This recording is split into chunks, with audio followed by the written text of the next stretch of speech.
Very proud of our guys. You know, they gave tremendous effort, and we accomplished a lot of things, a lot of the goals that we set out to do, especially on the defensive side of the ball. So, great win for the team, great win for NCCU.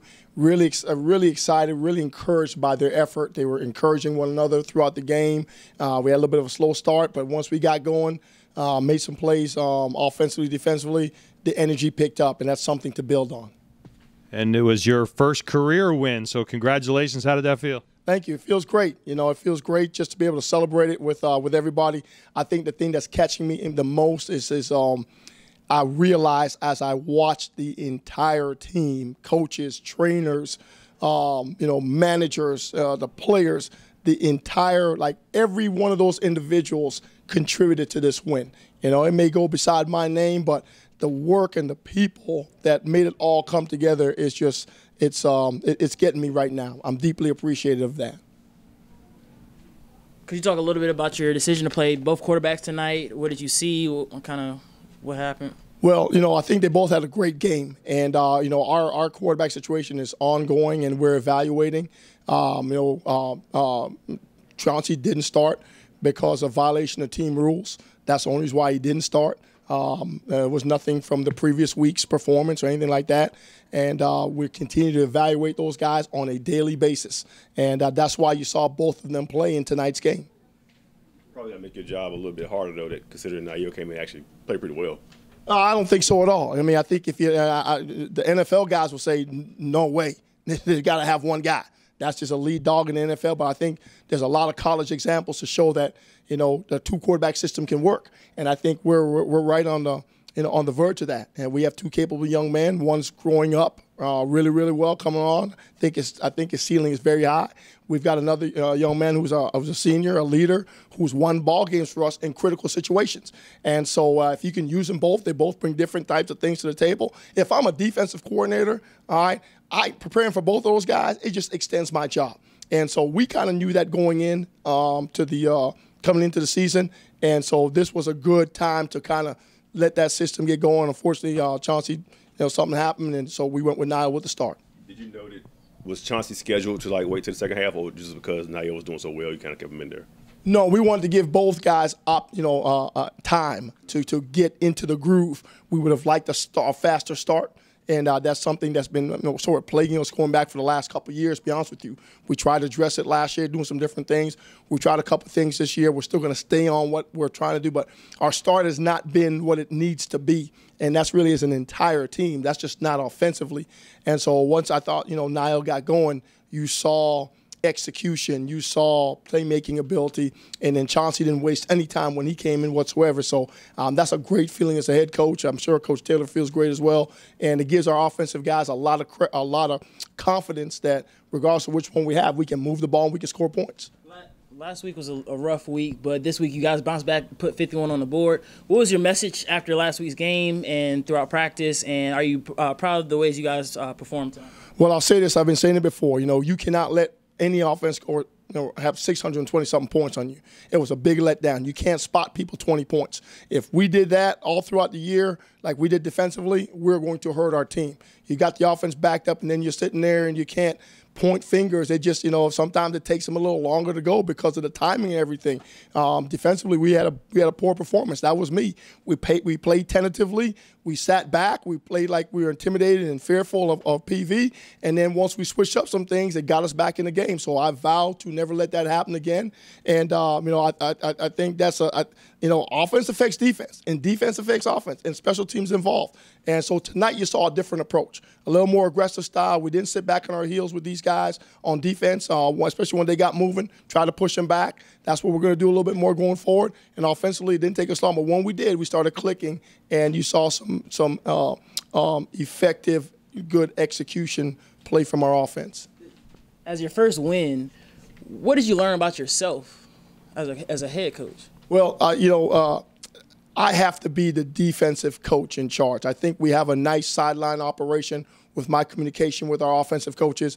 On three occasions tonight, I was able to tell Coach Taylor, hey, 4-down territory. I tell Coach Schultz when we're punting, when we're going for one. So the management of the game is not that difficult. We have a lot of additional sideline help with assistant coaches and whatnot.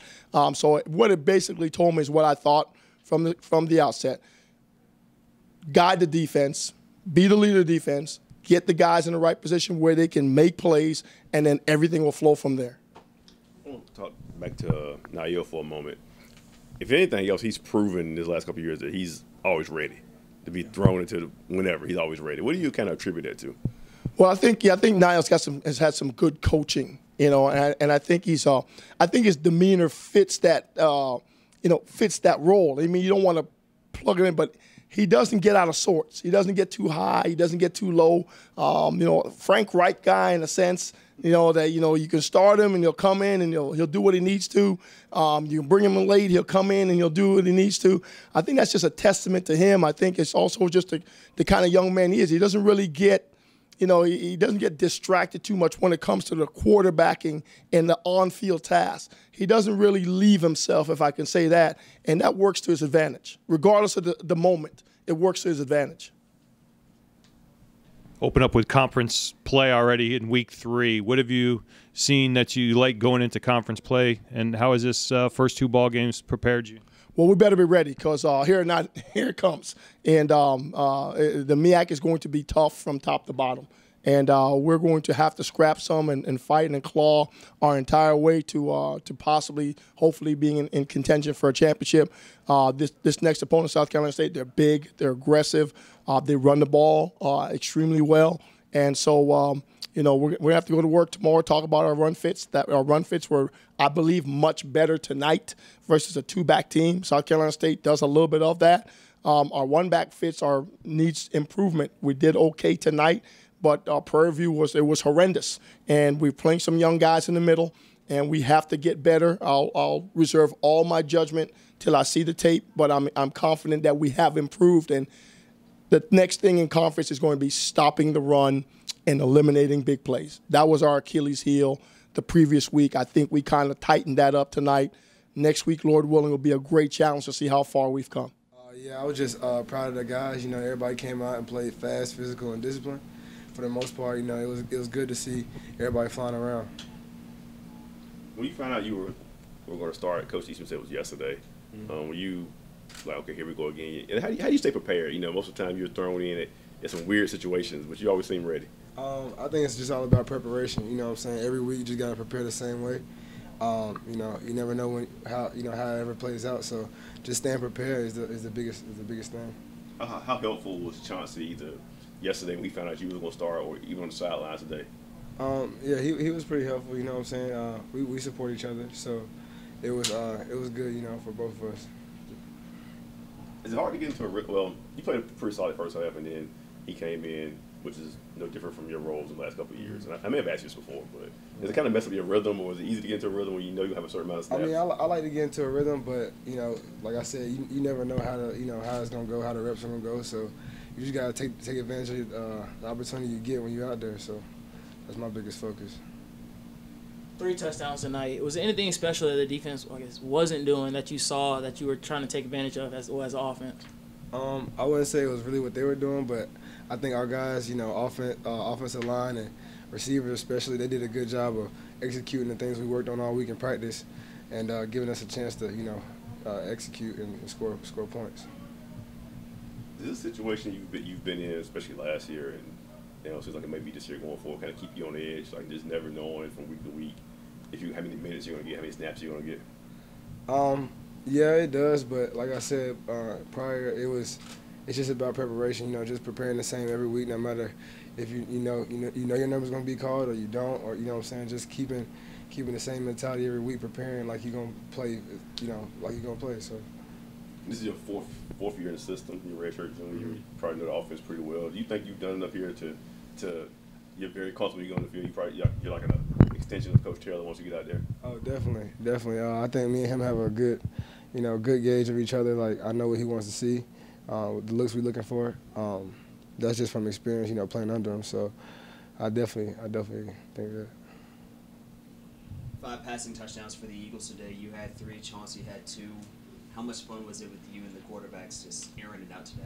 Oh, it was great. We talked about executing clean plays and just doing our job. You know what I'm saying, giving everybody the athletes around us a chance to make plays, and that's what they went out there and did. Offensive line held their blocks when we asked them to, and receivers made the plays. Eagles go into conference next week, South Carolina State. How do you feel going forward? Oh, I feel good. I think we're gonna have to come back next week and work even harder, focus on execution and just cleaning up our play overall. You know what I'm saying? But as long as we play our brand of football, which is fast, physical, and discipline, we'll be fine. Will you go into this week with your mindset that you're the starter all week through practice and head into the game next week? Yeah, I'll keep the same mindset as always. You know what I'm saying? Just however it comes, I'll be prepared. Yes, sir. I'm just glad we won. Don't nobody want to start off 0-2, so I'm glad how we fought back, finally got one on our belt. So I'm just excited about that, excited about the win. Could you just walk us through that pick six? What'd you see? Just walk us through that. I seen the end zone. That's all I seen. Just that they gave us a certain look on offense, and I kind of figured what he wanted on the offensive end, so I just decided to bait him and what I wanted to see. Like I said, I seen the end zone, so I was just ready to take off from there.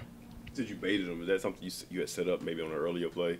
No, it was just something that I think offenses tend to want to do once they try to single up a receiver on the side. So I figured that's kind of what he wanted to do in that specific down the distance. So that's kind of how I baited him in that.